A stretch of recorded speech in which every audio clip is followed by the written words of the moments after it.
Be ready. 5 seconds.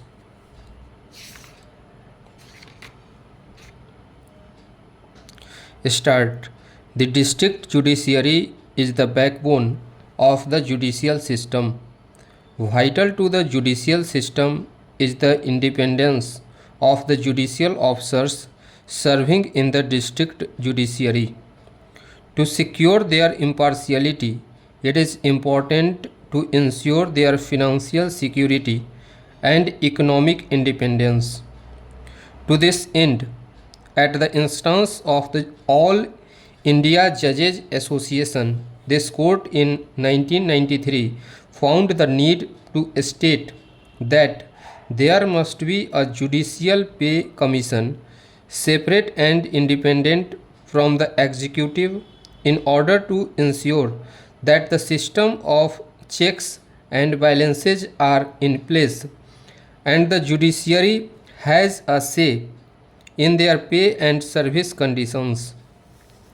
Pursuant to the judgment of this court, the first National Judicial Pay Commission within bracket FNJPC was constituted by the Government of India by resolution dated 21st of March 1996. The FNJPC, headed by Justice K. Jagannath Sethi, submitted a comprehensive report on 11th November 1999. This comprehensive report contained recommendations on pay, pension, and allowances as well as other service conditions pertaining to the district judiciary. After prolonged proceedings on 21st of March 2002, this court approved the recommendations of the FNJPC pertaining to emoluments with certain modifications relating to allowances. Notably, the recommendations were accepted with effect from 1st of January 1996. This was because the employees of the central government were given the benefits of the 5th Central Pay Commission from that date.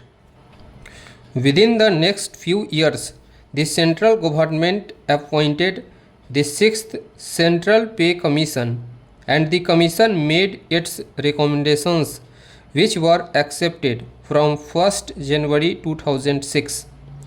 To ensure that the district judiciary does not lag behind, this court once again stepped in at the instance of the very same All India Judges Association to examine the present structure of emoluments and conditions of service of judicial officers in the states and UTs, taking into account the total packet of benefits available to them and make suitable recommendations including post-retirement benefits such as pension etc., having regard among other relevant factors to the existing relativities in the pay structure between the officers belonging to subordinate judicial services vis-a-vis other civil servants and mechanism for redressal of grievances in this regard.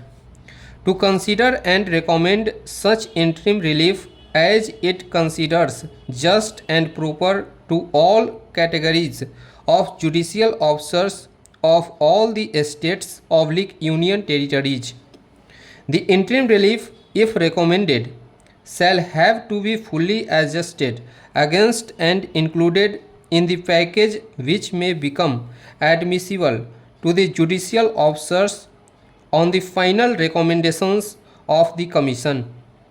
It is seen from the report of the Commission that it held region-wise consultative conferences in the cities of Guwahati, Mumbai, Kolkata, Kochi, Delhi, Chandigarh, Chennai, Lucknow, Bhopal, Visakhapatnam and Srinagar, where long deliberations took place with the representatives of the All India Judges Association, All India Retired Judges Association, state associations officials of the registry and deputed officers of high courts and senior government officers.